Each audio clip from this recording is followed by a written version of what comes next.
Today we will learn how to give multiple strokes. At the beginning we will take a color mat and you will save the colors as you wish.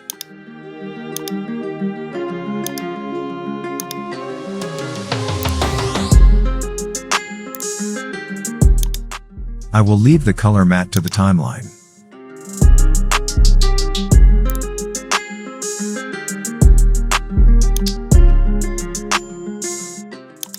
Here you write what you want to write.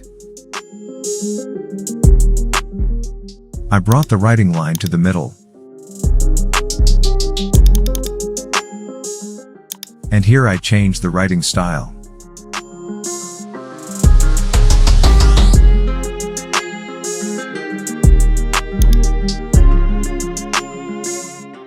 Here I will increase the stroke as much as I can to make it look beautiful.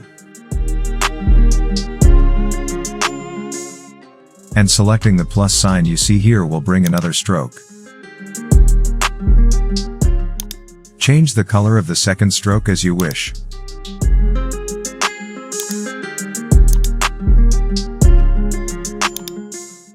And extend this stroke too.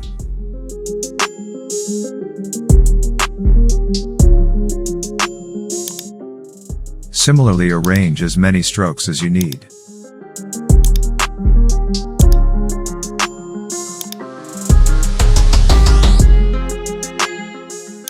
Subscribe our channel to learn all such easily.